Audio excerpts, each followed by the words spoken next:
लखनऊ, जहां सीएम योगी जन संबोधन कर रहे हैं। क्या कुछ वो कह रहे हैं, आपको भी सुनवा देते हैं। क्या था, इसलिए नहीं कि किसी को इसका श्रेय मिले, इसलिए इस अभियान के साथ हर संत जन, पूज्य संत जुड़े थे, क्योंकि भारतीय परंपरा में, भारत की विरासत में मर्यादा पुरुषोत्तम प्रभु श्री राम हम सबके एक ऐसे आदर्श हैं जिन्हें अगर हम मान करके चलें कि जीवन की हर समस्या का समाधान अगर किसी एक नाम में है तो वह प्रभु श्री राम के नाम में है। और कोई ऐसा भारतवासी नहीं होगा राजनीति से कोई प्रेरित हो, पूर्वाग्रह से कोई ग्रसित हो, ऐसे कुछ चुनिंदे नामों को छोड़ दें तो कोई भी ऐसा भारतीय नहीं जिसके अंदर भारत का डीएनए है, वह किसी न किसी रूप में प्रभु श्री राम के आदर्श को अपने जीवन का हिस्सा न बनाया हो। कोई ऐसा भारतीय आपको नहीं मिलेगा। और एक नाम जो उत्तर से लेकर दक्षिण तक, पूरब से पश्चिम तक हर भारतीय को जोड़ सकने की सामर्थ्य रखता था, पूज्य संतों के सानिध्य में वह नाम मर्यादा पुरुषोत्तम श्री राम का था। और इसलिए लगभग 500 वर्षों तक यह आंदोलन चलता रहा। एक लंबे समय तक आंदोलन चला। याद करिए 491। अरे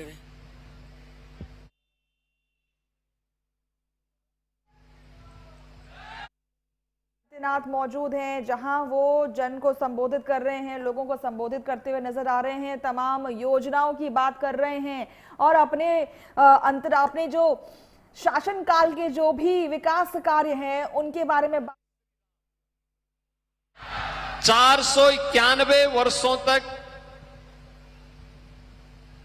यह आंदोलन किसी न किसी रूप में चलता रहा।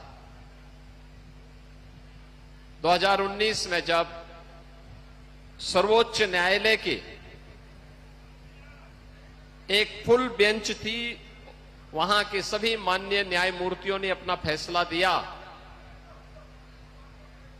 तो उस फैसले में उन्होंने सर्वानुमति से इस बात को स्वीकार किया कि जहां रामलला विराजमान है वहीं राम जन्मभूमि है।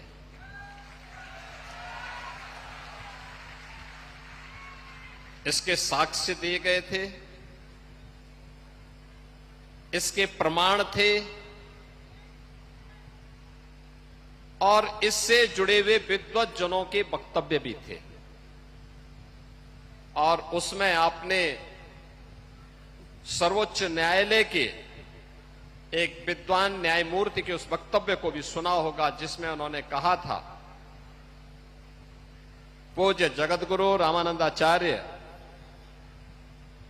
पूज्य स्वामी रामभद्राचार्य जी के बारे में उन्होंने कहा था कि जब मैंने उनके वक्तव्य को सुना तो मैं दंग रह गया था और हमें इस बात के लिए मजबूर होना पड़ा कि वास्तव में ये अन्याय कितने वर्षों से, सैकड़ों वर्षों से सनातन धर्मावलंबियों के साथ हो रहा था।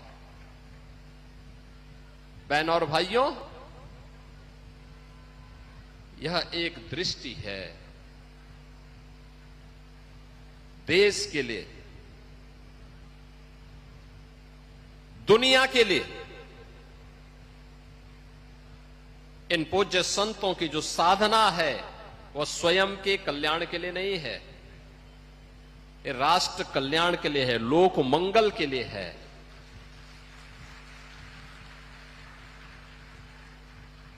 आप देख रहे होंगे बहुत सारे लोग ऐसे होंगे जो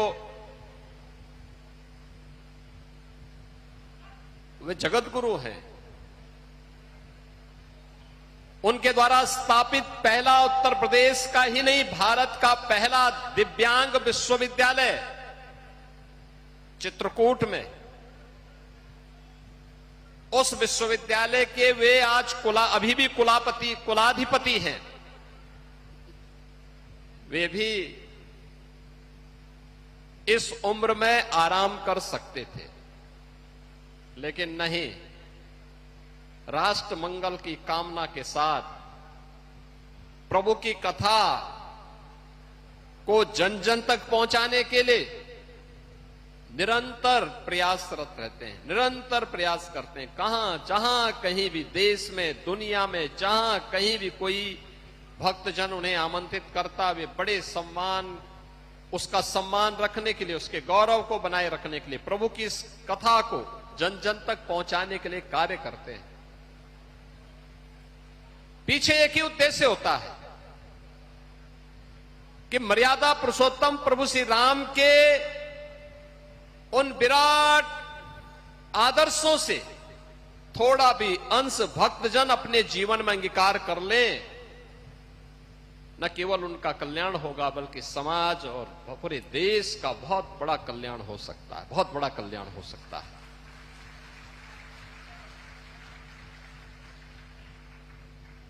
याद करिए ना, रावण और उसके राक्षस जो करना चाहते थे, उत्तर भारत में भी घुस चुके थे, आर्यावर्त में उनकी घुसपैठ थी, पूरा दंडकारण्य खरौर दूषण के आतंक से त्रस्त था। बस्तर तक ताड़का पहुंच गई थी, मारीच और सुबाऊ पहुंच गए थे। वहां के सुंदर वनों को, नगरों को उन्होंने उजाड़ करके तहस नहस कर दिया था, उजाड़ कर दिया था। याद करना, जब भी नकारात्मक ताकतें वर्चस्व में आएंगी, ऐसे ही उजाड़ करेंगी, ऐसे ही तहस नहस करेंगी,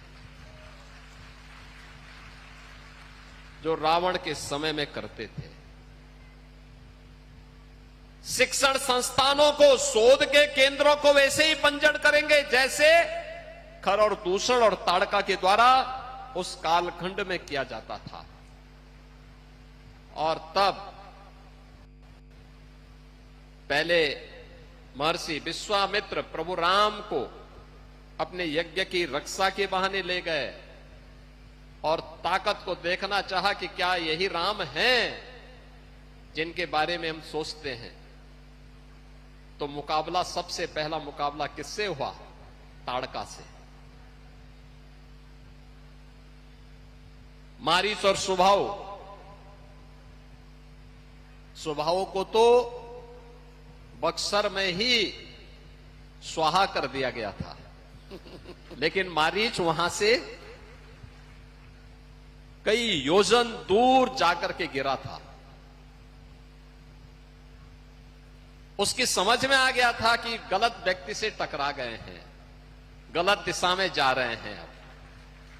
और इसलिए जब रावण उसके पास जाता है तो आपने देखा होगा, जब रावण ने कहा कि तुम ऐसा करो, तो उसने पहले तो मना कर दिया, रावण को समझाने का प्रयास किया, क्योंकि रिश्ते में रावण का मामा भी लगता था।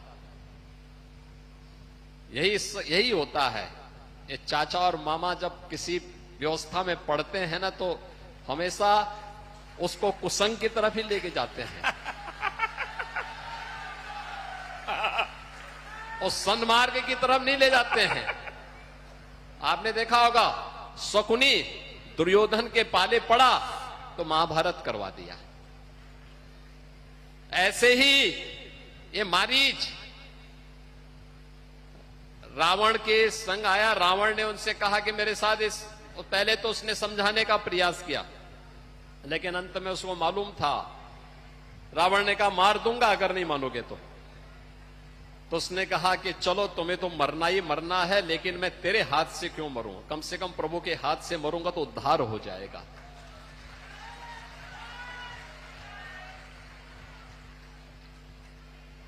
मारीच की क्या स्थिति हुई, खर और दूषण की क्या स्थिति हुई।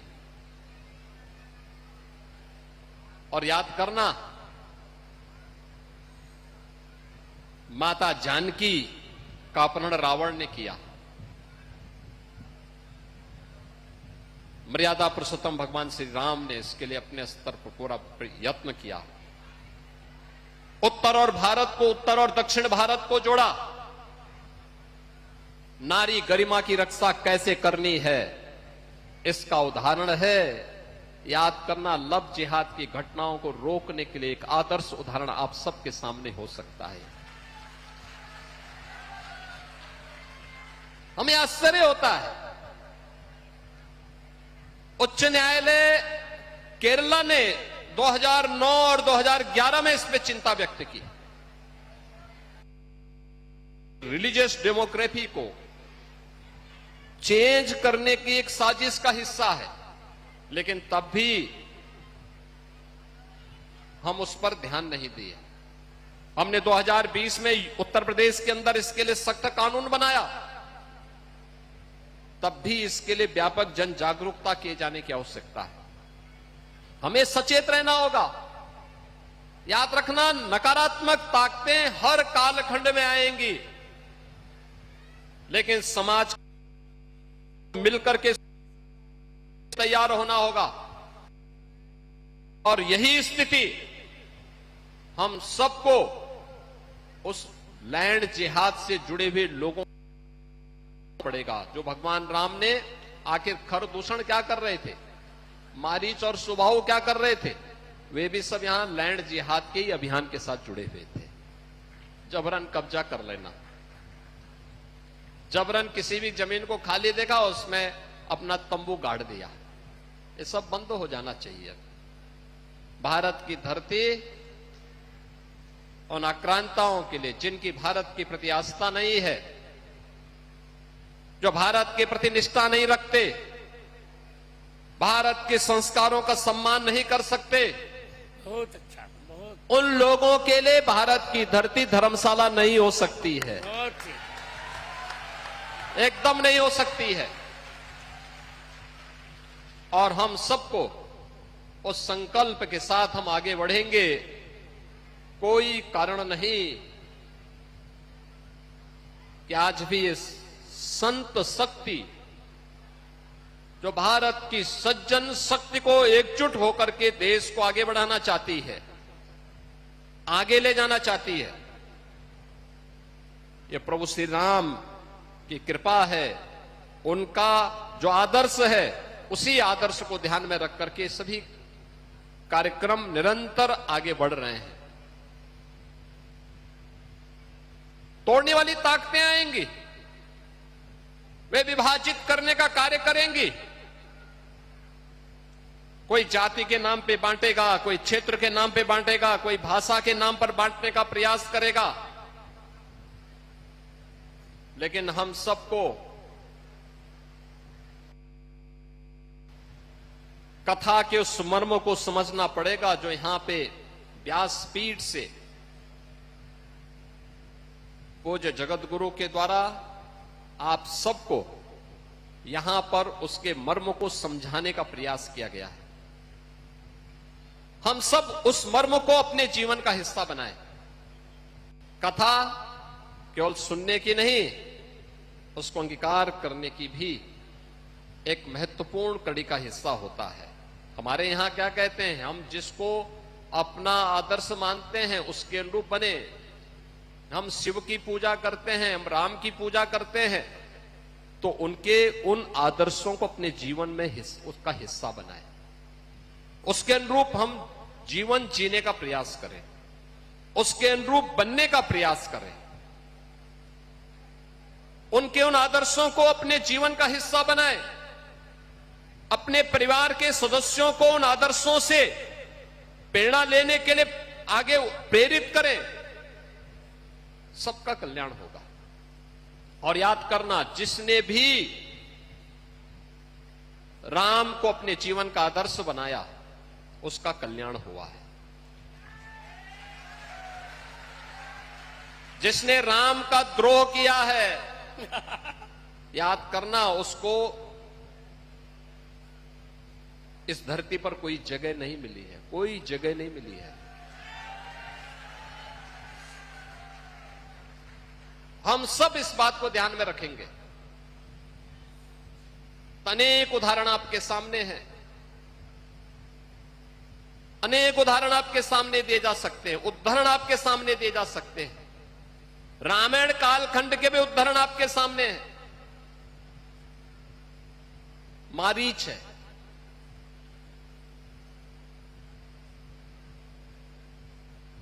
रावण है, उच्च कुल में और श्रेष्ठ व्यवस्था में जन्म लेते हैं, लेकिन पशुवत मारे जाते हैं क्योंकि राम के साथ द्रोह करते हैं। और हमारे पवन सुत हनुमान जी हैं या विभीषण हैं, सामान्य जीवन में उनको भले ही जन्म के समय उसके उपरांत कितना सम्मान मिला, लेकिन राम की संगत में आने के बाद लोग पूज्य हो गए, सबके लिए पूज्य हो गए। हम प्रातःकाल जिन 7 नामों को स्मरण करते हैं उनमें विभीषण का भी नाम है। हमारे यहां हर समस्या का समाधान हम किसी को मानते हैं, आप देखते होंगे, और हम लोग बचपन से इस बात को देखते रहे हैं। कोई गांव का अनपढ़ व्यक्ति भी, निरक्षर व्यक्ति भी होगा, लेकिन उसको हनुमान चालीसा जरूर याद होगी। हनुमान चालीसा वो जरूर याद करके रखता था। ये है ताकत। और इसीलिए तो आप सौभाग्यशाली हैं कि तुलसी पीठाधीश्वर के श्रीमुख से जगतगुरु रामानंदाचार्य, तुलसी पीठाधीश्वर पूज्य स्वामी रामभद्राचार्य जी के श्रीमुख से इस पावन कथा को श्रवण करने का आनंद आपको प्राप्त हुआ। और हम लोग इसीलिए कहते हैं, मध्यकाल में तुलसीदास जी ने जो जन चेतना जागृत की थी, समाज को एकजुट होने की, विदेशी आक्रांताओं के प्रति सचेत होने की, प्रभु राम के प्रति भक्ति का जो संदेश दे करके उन्होंने पूरे उत्तर भारत को एकता के सूत्र में जोड़ने का काम किया था। वही कार्य आज जगत गुरु रामानंदाचार्य पूज्य तुलसी पीठाधीश्वर कर रहे हैं, और जिनके श्रीमुख से पावन कथा का श्रवण करने का आनंद आप सबको प्राप्त हुआ। आप सब पूज्य महाराज जी के आशीर्वाद से प्रभु की कृपा के पात्र बने, इस पावन कथा को श्रवण करने का आनंद आपको प्राप्त हुआ। ऐसे विद्वान संत के श्रीमुख से प्रभु की इस गाथा को वर्तमान परिप्रेक्ष्य में हम सब कैसे अंगीकार कर सकते हैं या सुनने जानने का अवसर प्राप्त हुआ। और साधना उनकी देखो, यानी जगत गुरु बनने के पहले एक लंबे समय तक उन्होंने अखंड साधना की थी, अखंड साधना। और इस उम्र में भी फिर उनके द्वारा अगले 6 माह के लिए एक एकांतिक साधना के लिए उनका प्रस्थान हो रहा है। साधना के पूर्व मेरी उनसे बातचीत होगी, और हम लोग तो हमेशा उनके साथ में हैं, हमेशा उनका सानिध्य प्राप्त हुआ है, हमेशा उन्होंने समाज को एक दिशा दी है। और मैं तो उनका इसलिए भी कि देखिए, उन्होंने उन सारी बाधाओं को तोड़ा है जिनमें उनके सामने अपनी मेहनत से, अपने दृढ़ संकल्प के साथ जीवन की बाधाओं को तोड़ा है। उन्होंने समाज की उन बेड़ियों को तोड़ा है जो अक्सर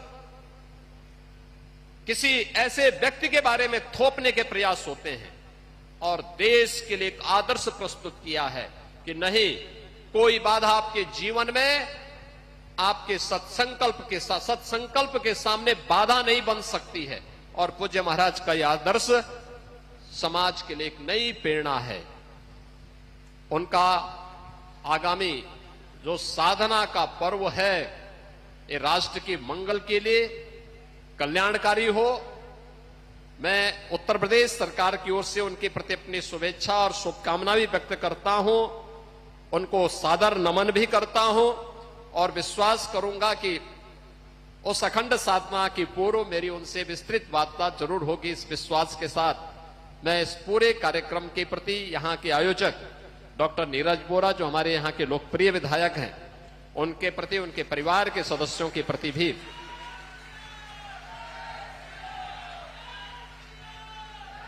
हृदय से मैं बधाई देता हूं, अपनी शुभकामनाएं देता हूं। आप सभी भक्तजनों का मैं अभिनंदन करता हूं। इतनी भीषण गर्मी चल रही है, सर्दी, गर्मी, बरसात, आंधी, तूफान, इन सब की चिंता के बगैर आप भी बैठे हैं।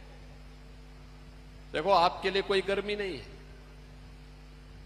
कोई आंधी तूफान नहीं, कोई आपदा नहीं, क्योंकि प्रभु के सानिध्य में जो आ गया और इन प्रकार की दैवीय आपदाओं से हमेशा मुक्त रहता है।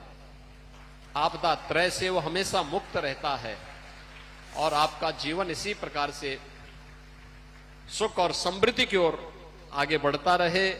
इस विश्वास के साथ मैं एक बार फिर से व्यासपीठ को नमन करते हुए पूज्य महाराज जी का अभिनंदन करता हूं। जय जय श्री राम। जय जय।